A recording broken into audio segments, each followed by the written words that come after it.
Hi అండి. Good morning. ఇవాళ ఒక లేటెస్ట్ అప్డేట్‌ని అయితే తెలుసుకుందామండి.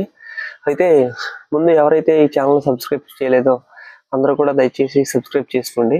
ఎందుకంటే మీరు అలా చేస్తేనే నేను ఇంకా మంచి మంచి వీడియోలు మీ ముందుకు తీసుకురావడానికి నాకు అవకాశం అనేది ఉంటుందండి. అయితే ఈరోజు టాపిక్ ఏంటంటే నేను ఇప్పుడే ఇంతకుముందు జరిగిన ఒక న్యూస్ అయితే చూశానండి. విజయవాడలో ట్రాఫిక్ పోలీస్ అండి ప్రసన్న కుమార్ గారు. ఆయన కొన్ని బైకులనైతే పెద్ద బైకుల్ని సీజ్ చేయడం జరిగింది. ఎందుకంటే నెంబర్ ప్లేట్లు లేవని. అలాగే డ్రైవింగ్ లైసెన్స్, హెల్మెట్ లేదని సీజ్ చేయడం అయితే జరిగింది. నేను ఒకటే అడుగుతున్నానండి. ముందే మీరు ఈ బైకులు అమ్మే కంపెనీలకి కొన్ని సూచనలు అనగా డ్రైవింగ్ లైసెన్స్ ఉంటేనే, హెల్మెట్ ఉంటేనే, అలాగే ఇన్సూరెన్స్‌లు ఇవన్నీ అన్నీ అవైలబుల్‌లో ఉంటేనే ఇలా బైకులు అమ్ముతాం అనే సూచనలు బైకులు అమ్మే కంపెనీలకి ఎందుకు ఇవ్వరండి మీరు? ముందు మీరు అక్కడ ఇవ్వకుండా రోడ్లో సిఐ గారు ఎన్నోసార్లు ఇక్కడ మీటింగ్లు పెట్టి డ్రైవింగ్ లైసెన్స్ ఉండాలి, హెల్మెట్ పెట్టుకోవాలి అని ఎన్నోసార్లు రోడ్డు మీద మీటింగ్లు కండక్ట్ చేయడం జరిగిందని ఆయన చెప్పడం నేను చూశానండి. మీరంతగా రోడ్ల మీద మీటింగ్లు పెట్టాల్సినంత అవసరం ఏముందండి? ఏం లేదు కదా!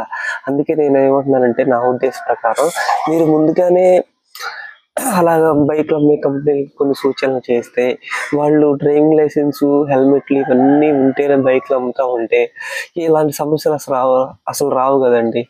సెకండ్ పాయింట్ ఏంటంటే తెనాలిలో మొన్న ఒక ముగ్గురు కుర్రాళ్ళని ఒక పోలీసు బూటు కాలుతో మనిషి మీదకి ఎక్కి కాళ్ళ మీద కొడుతున్నారు కదండి.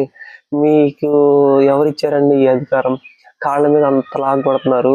ఈరోజు హత్యలు చేసే మనుషులనే కొట్టడానికి అవకాశం లేదు కదండి. ఎలా అంటే ఇప్పుడు కోర్టులు, పెద్ద పెద్ద కోర్టులు, ఇప్పుడు లోకల్ కోర్టులు, హైకోర్టులు, సుప్రీం కోర్టులు ఇవన్నీ ఎందుకండి మనకుంది? మీరే కొట్టేస్తే ఇంకా వాళ్ళకి పని ఎందుకండి?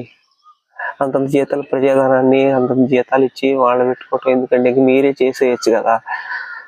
మీరే చేసినప్పుడు అవన్నీ ఈ కోర్టులు ఎందుకు, ఈ రాజ్యాంగాలు ఎందుకండి?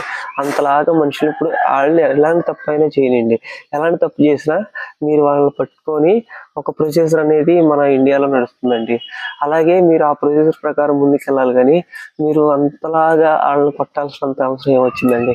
దయచేసి ఈ సిస్టమ్ ముందు మనమే మనమే ఎవరైతే మంచి మంచి హోదాల్లో ఉన్నామో, మంచి మంచి డిపార్ట్మెంట్‌లో ఉన్నామో మనకే ముందు మంచి ఆలోచనలు, మంచి విధానాలు ఉంటే ఆటోమేటిక్‌గా ప్రజలు అనేవాళ్ళు మారతారండి. మనకే ఉండదండి. మన ఇష్టం వచ్చినట్టు మనం బిహేవ్ చేస్తా ఉంటాం. అలాంటప్పుడు మీరు ఎదుటి వాళ్ళకి ఎలా చెప్తారండి? ఒక